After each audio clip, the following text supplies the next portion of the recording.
함께 말씀 보겠습니다. 마태복음 6장 9절부터 13절까지 보시겠습니다.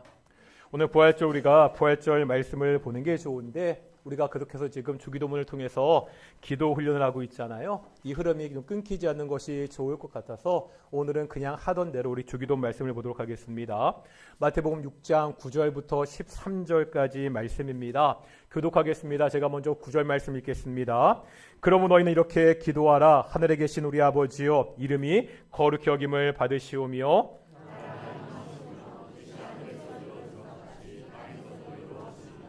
오늘 우리에게 일용할 양식을 주시옵고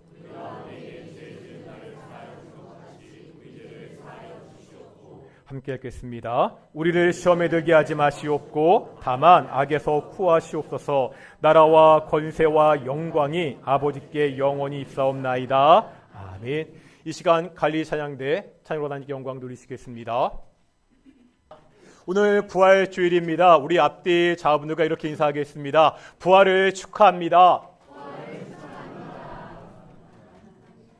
우리 죄를 대신해서 십자가에서 죽으시고 3일 만에 부활하신 그 기쁨의 소식이 우리 교회뿐만 아니라 이 땅에 어렵고 힘든 모든 사람에게 함께하는 귀한 주일이 되기를 그렇게 소망합니다. 2000년에 나온 영화 중에 공동경비구역 JSA라는 영화가 있습니다. 이 영화 보신 적이 있으시죠? 그렇죠?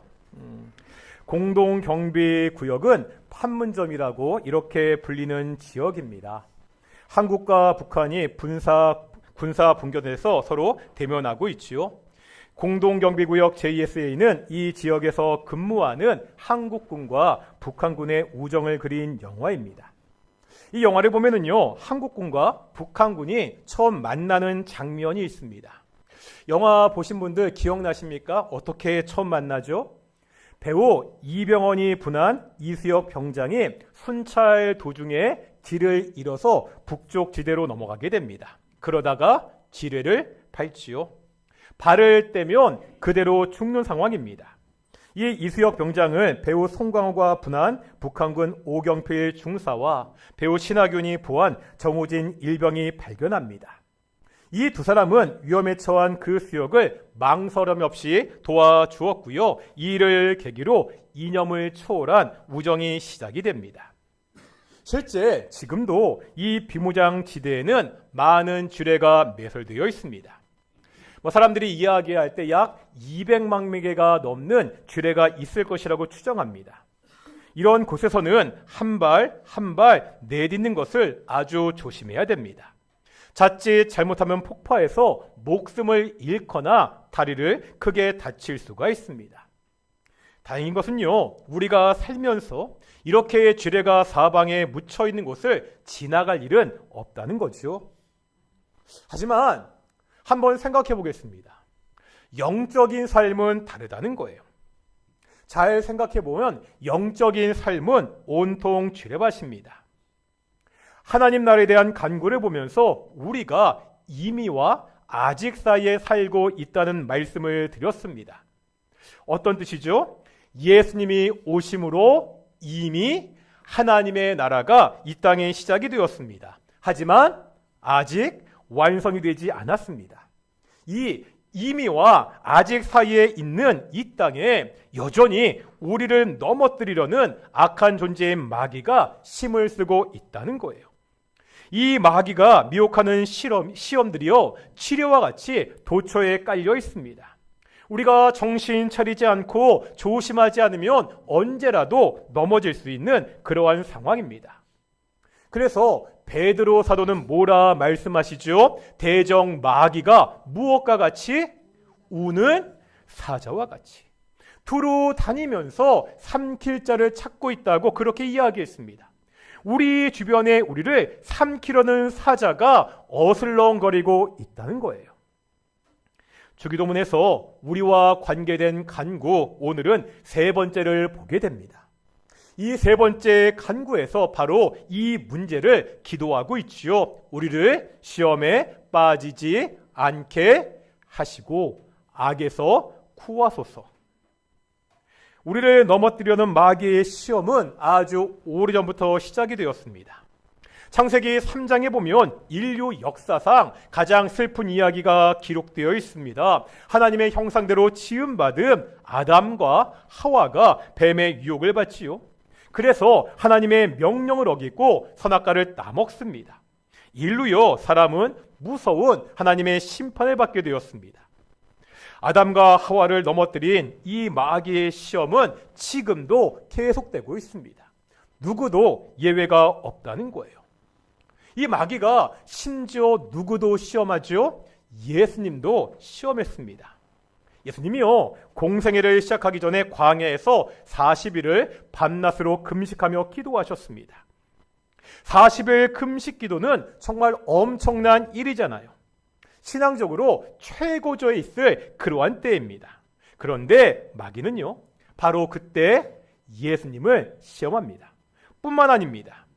예수님의 공생애가 끝날 때도 시험했습니다. 예수님 사역의 최고의 절정은 뭐죠? 십자가 사건입니다. 이 십자가에서도 마귀가 예수님을 시험했습니다. 마귀의 시험에는 예외가 없습니다. 누구에게도 어떠한 상황에도 찾아올 수가 있습니다. 특별히요, 예수님에 대한 이 마귀의 시험을 보면 왜 사람들이 이 시험에 흔들리는가를 알 수가 있습니다. 사람들이 시험에 흔들리는 것은 자신이 어떠한 존재인지 제대로 알지 못하기 때문입니다. 이 정체성이 흔들리게 되면 모든 다른 것들이 다 흔들리게 됩니다. 누가복음 4장에 이 마귀의 시험이 나오는데요, 여기에 보면 공통적으로 나오는 것이 있습니다. 먼저 4장 3절에 보면 마귀가요, 예수님께 이렇게 묻습니다. 네가 만일 하나님의 아들이거든. 7절에 봐도 네가 만일 내게 절하면, 9절에 보면 또 네가 만일 하나님의 아들이거든. 어떤 말이 반복되고 있죠? 네가 만일. 네가 만일, 이 말을 통해서 예수님에게 자꾸 무언가를 확인하라고 합니다. 네가 이제 무언가를 해서 하나님의 아들이라는 것을 증명해보라고 그렇게 말하고 있습니다. 예수님은요, 이 땅에 우리를 구원하러 오신 하나님의 아들입니다. 그런데 이 하나님의 아들이요, 영광과 권능의 모습으로 온 것이 아니라 우리와 똑같은 사람으로 오셨습니다. 연약한 사람으로 오신 예수님이 정말 하나님의 아들이냐? 이 문제는요, 예수님의 생애에서 가장 중요한 문제입니다. 마귀는 지금 이 정체성의 문제를 가지고 시험하고 있습니다. 네가 만일 하나님의 아들이라면, 네가 정말로 하나님의 아들이라면 이 돌들에게 명하여 떡이 되도록 해라. 물론 예수님은요, 돌들로 떡덩이를 만들 수 있는 분입니다. 그만한 충분한 능력이 있습니다. 하지만 예수님은요, 하나님의 아들이라는 그 사실을 증명하기 위해서 그런 일을 할 필요가 없다는 거예요. 예수님은요, 하나님의 아들이십니다. 다시 마귀에게 이것을 증명해 보일 필요가 없습니다. 아까 말씀드렸죠. 이 마귀의 유혹은요, 시험은 예수님이 십자가에 매달려 계실 때도 반복되었습니다. 예수님이 십자가에 계실 때 사람들이 뭐라고 이야기하죠? 똑같습니다. 네가 만일 하나님의 아들이라면 십자가에서 내려와라. 네가 만일 하나님의 아들이라면 거기서 내려와라. 어떻게 하나님의 아들이 십자가에 매달려 죽을 수 있겠느냐? 이렇게 이야기합니다. 마치요, 예수님은요, 당장이라도 십자가에서 내려와서 권능을 보일 수 있는 분입니다. 하지만 하나님의 아들로서 예수님이 하실 일은 십자가에서 내려오는 것이 아닙니다. 오히려 십자가에 매달려 죽는 것입니다. 십자가에서 비참하게 죽어가는 것이 하나님의 아들로서 예수님이 하실 일이었습니다. 우리도 잊지 말아야 됩니다. 나는 구원받은 하나님의 자녀입니다. 우리가 이것을 잊는 순간 마귀의 시험에 넘어질 수밖에 없습니다. 내가 구원받은 하나님의 자녀라는 이 분명한 정체성을 가지고 우리가 살아야 됩니다. 예수님에 대한 마귀의 시험을 보면 또 알 수 있는 것이 있습니다. 시험이 가지고 있는 두 가지 측면입니다. 우리가 보통요, 이 시험을 누구에게 받았다고 이야기하죠? 마귀에게 받은 시험이라고 이야기합니다. 그런데 누가복음 4장 1절을 보면 광야에서 40일 동안 성령에게 이끌리시며 이렇게 나옵니다. 예수님의 시험을 성령께서 이끌고 있습니다. 마가복음에 보면 이 구절을요, 조금 더 과격하게 표현합니다. 1장 12절에 보면 성령이 곧 예수를 광야로 몰아내신지라. 지금 성령께서 예수님을 광야로 몰아내고 있습니다. 물론요, 이 시험을 실행한 것은 마귀입니다. 그래서 누가복음 4장 2절에 보면 마귀에게 시험을 받으시더라, 이렇게 말씀하고 있습니다. 우리는요, 이 말씀들을 통해서 시험의 두 가지 성격을 알 수가 있습니다. 많이 들어보셨을 거예요. 시험에는 두 가지 종류가 있는데 첫 번째가 테스트입니다. 두 번째가 유혹입니다. 어떤 말이죠? 어떠한 시험은 우리의 믿음을 연단시키기 위해서 주어집니다. 이것을 테스트라 이렇게 이야기합니다. 하지만 어떠한 시험은 우리를 넘어뜨려서 죄의 길로 가기 위해 주어지기도 한다는 거예요. 이것이 템프테이션, 유혹이라고 그렇게 설명합니다. 그런데요, 생각해보면 이 두 가지가 그렇게 뚜렷하게 구별되지 않습니다. 분명 마귀는 예수님을 시험했습니다. 예수님을 유혹해서 인간을 구원하는 그 계획을 포기하도록 유혹했습니다. 하지만 이 시험은 누가 허락하신 시험이기도 하다고요? 성령께서 허락하신 시험이기도 합니다. 이 시험을 통과함으로 예수님은요, 자신의 사역을 더욱더 공고하게 할 수 있었습니다. 구약 성경에 시험받은 사람의 대표적인 사람이 누구죠? 욥이죠. 마귀는요, 욥을 파멸시키기 위해서 여러 가지 방법으로 시험하며 공격합니다. 그런데 그 시험을 누가 허락하셨죠? 하나님이 허락하셨습니다. 욥은 이 시험의 과정을 통해 더욱 연단될 것을 기대하셨기 때문입니다. 우리가 살아가는데 우리의 삶 가운데 시험은 늘 있습니다. 때로 우리를 파멸시키는 유혹으로 다가올 때도 있습니다. 하지만 우리가 그것을 극복하면 그 시험은 뭐가 된다는 거예요? 우리를 연단시키는 테스트가 될 수 있다는 거예요. 중요한 것은 시험이 있느냐 없느냐가 아닙니다. 그 시험의 상황 속에서 내가 어떻게 반응하냐입니다. 우리에게 닥치는 이 시험을 두려워할 필요가 없습니다. 야고보서 1장 2절에서 4절까지 말씀을 보실 텐데요. 이 시험에 대해서 이렇게 말씀하고 있습니다. 야고보서 1장 2절부터 읽겠습니다. 시작.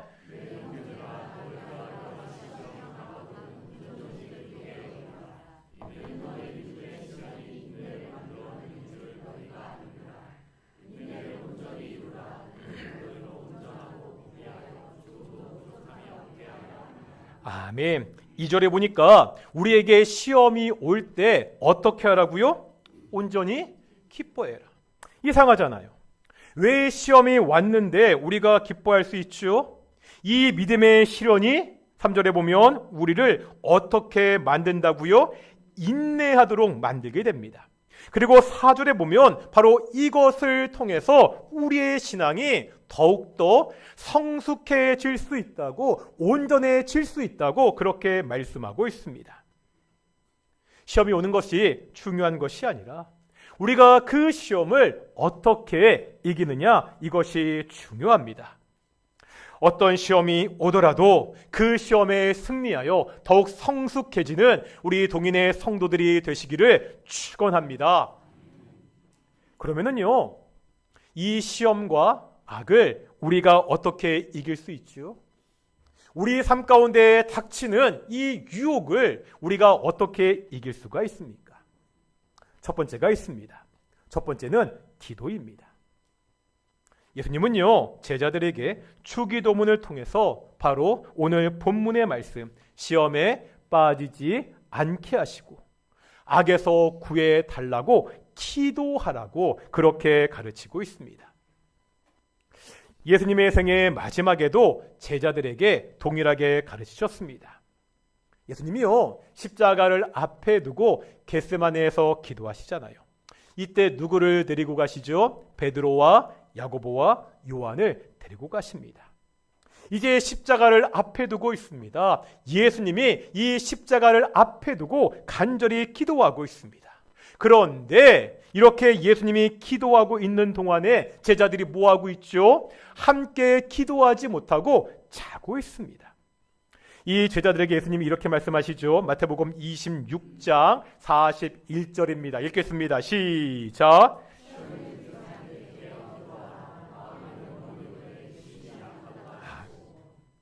이 말씀을 들었잖아요. 이렇게 들었으면 제자들이 깨어 기도해야 되는데 여전히 기도하지 못하고 또 잠이 듭니다. 제자들이 결국 어떻게 되지요? 자기 십자가를 치고 예수님을 따르라는 그 말씀을 지키지 못합니다. 예수님의 십자가 앞에서 다 도망을 치잖아요. 심지어 베드로는 사람들 앞에서 예수님을 모른다고 부인합니다. 아니, 나중에 저주하기까지 합니다. 우리가 시험에 들지 않으려면 뭐 하라고요? 항상 깨어 기도하라고 예수님이 말씀하고 있습니다. 시험을 이길 수 있는 두 번째 방법이 있습니다. 바로 말씀입니다. 앞에서 예수님이요, 40일 금식하신 후에 마귀에게 시험을 당하셨다는 말씀을 드렸습니다. 이때 예수님이요, 이 마귀의 시험을 이기신 방법이 있습니다. 마귀가 예수님을 세 가지로 시험하잖아요. 첫 번째가 아까 보았죠. 돌로 떡을 만들어라. 두 번째가 나에게 절하면 이 천하 만국을 너에게 줄 것이다. 세 번째가 뭐죠? 성전 꼭대기에서 뛰어내려라. 천사가 너를 안전하게 지켜줄 것이다. 이 마귀의 시험에 대한 예수님의 대답을 보겠습니다. 서로 다른 시험이 있었지만 예수님께서 이 마귀를 대적하신 방법은 같다는 거예요. 예수님의 대답을 보면은요, 동일하게 반복되는 말이 있습니다. 뭔지 아십니까? 기록된 바. 뭐라고요? 기록된 바. 무슨 뜻이죠? 예수님이 마귀의 시험을 대적할 때 기록된 바, 이미 기록된 이 구약 성경의 말씀을 인용해서 이기셨다는 거예요. 먼저 돌로 떡을 만들라고 마귀가 시험하죠. 예수님이 뭐라 대답하셨죠? 사람이 떡으로만 살 것이 아니다. 신명기 8장 3절의 인용입니다. 같이 읽겠습니다. 신명기 8장 3절. 그 전에요, 전사님. 예, 읽겠습니다. 시작.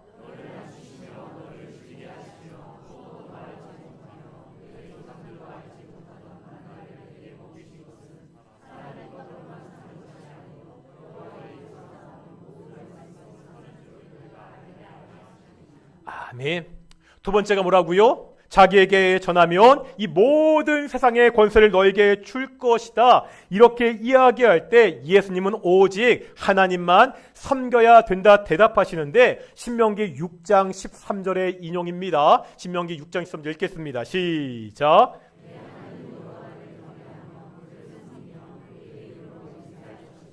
아멘. 성전에서 뛰어내리면 천사가 너를 보호할 것이다. 이 시험에는 하나님을 시험해서는 안 된다. 이렇게 대답하시죠. 신명기 6장 16절의 인용입니다. 읽겠습니다. 시작.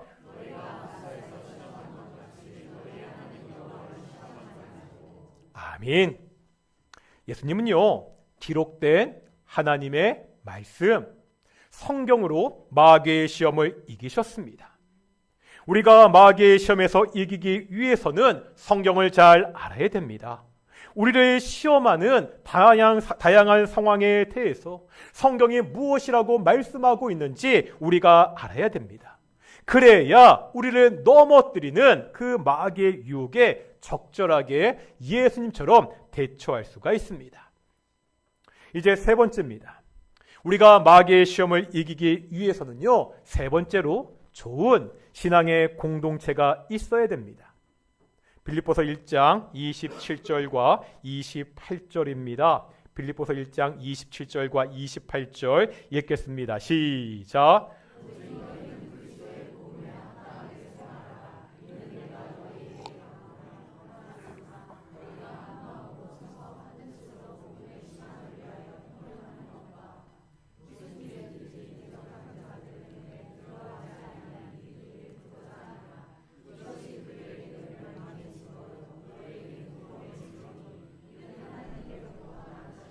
아멘.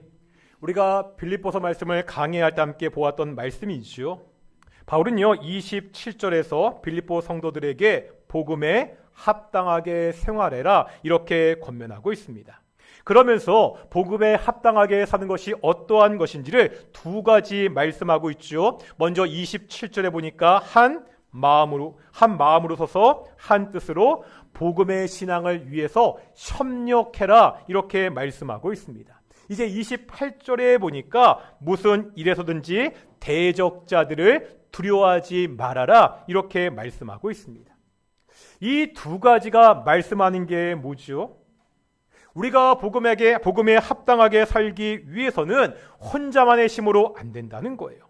하나가 되어서 복음의 신앙을 위해서 협력해야 됩니다. 왜 그렇죠?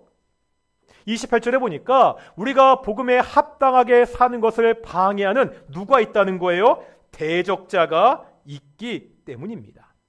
이 대적자가 우리를 시험하고 유혹하고 있습니다. 혼자의 힘으로 이 시험과 유혹을 이길 수가 없습니다. 이 대적자의 힘이 너무나 크기 때문입니다. 그래서 너희가 하나가 되어서 협력해야 된다고 그렇게 가르치고 있습니다. 이런 말씀드린 적이 있죠. 동물의 세계를 생각해 보겠습니다. 약한 초식 동물이 자신을 보호하는 방법이 뭐죠? 무리를 지어서 함께 사는 겁니다. 사자와 사슴이요 1대1로 붙으면은 사슴이 사자를 이기지 못합니다. 그런데도 사슴이 무리지어 있으면은요 사자가 쉽게 덤벼들지 못합니다. 그런데요 그런 TV를 계속 보다 보면 나중에 꼭 사나운 짐승에게 물려 죽는 녀석이 나옵니다. 어떤 녀석들이죠? 무리에서 떨어져 나온 놈입니다. 뭐 좋은 게 있다고 무리에서 떨어져 있는 녀석들이 꼭 있습니다. 이런 녀석은 좋은 사냥감이 된다는 거예요. 다시 말하면 무리와 함께 있는 것만이 살 수 있는 길입니다. 무리와 함께 있는 것만으로도 사나운 짐승의 공격에서 자신을 보호할 수 있다는 거예요. 우리도 마찬가지라고 성경은 가르치고 있습니다. 공동체로 함께하는 것이 우리의 힘입니다. 우리가 이 공동체를 통해서 시험을 이길 수가 있습니다. 우리가 이렇게 동인교회라는 공동체로 모여서 예배하는 이유가 여기에 있다는 거예요. 사실요, 교회를 보면, 공동체를 보면 한 사람 한 사람 그렇게 잘났거나 강한 사람이 많이 없어 보이기도 합니다. 뭐 세상에서 잘난 사람 찾아보기 힘들 수도 있습니다. 그런데 이렇게 약한 사람들이 모여있는 공동체의 교회는 다르다는 겁니다. 분명히 연약한 사람들이 모여 있는데 그들이 모여 있는 공동체는 엄청난 힘을 냅니다. 1 더하기 1이 2가 아니라 10도 되고 100도 된다는 거예요. 기하급수적으로 시너지 효과가 생깁니다. 이것이 공동체가 가지고 있는 신비이고 비밀입니다. 서로가 서로를 든든하게 세워주기 때문입니다. 어떻게 교회 안에서 이런 일이 가능하죠? 공동체 안에는 서로 다른 사람들이 있기 때문입니다. 서로 다른 사람들이 하나가 되기 때문입니다. 제가 자주 드는 예가 있죠. 순수하게 시멘트만으로 벽을 세우면 그 벽은 쉽게 무너집니다. 거기에 뭘 섞죠? 모래를 섞잖아요. 그러면 그 강도는 좀 더 강해집니다. 이제 거기에 자갈을 섞습니다. 그러면은요, 그 강도는 정말로 세집니다. 그래도 시멘트나 모래나 자갈은 서로 비슷하다고 생각할 수 있습니다. 이제 거기에다가 성질이 전혀 다른 철근을 집어넣습니다. 그러면 이제 그 강도는 높은 건물을 지탱할 수 있는 탄탄한 그러한 건물이 된다는 거예요. 교회를 보면 정말로 다양한 사람들이 모여 있습니다. 그렇지 않습니까? 자라온 환경도요, 성격도, 생각도, 신앙의 수준도 다 다릅니다. 언뜻 생각하면 이렇게 다양한 사람들이 모여서 큰 힘을 내는 것이 힘들어 보입니다. 나랑 비슷한 사람들끼리 만나 그 사람들과 교제하는 것, 함께하는 것이 더 좋을 것 같습니다. 하지만 이 교회가요, 이렇게 힘을 낼 수 있는 것은 나와 다른 사람들, 서로 다른 사람들이 함께 모여있기 때문입니다. 제가 이런 말씀도 드린 적이 있죠. 빌립보서를 공부하면서 만약 우리 동인교회 생각도 성향도 나와 똑같은 사람만 모여 있다고 생각해 보겠습니다. 이 동인교회에 생각하는 것, 행동하는 것, 모든 성향이 똑같은 사람들만 있는 겁니다. 그러면은요, 여러분은요, 그런 교회 다니시겠습니까?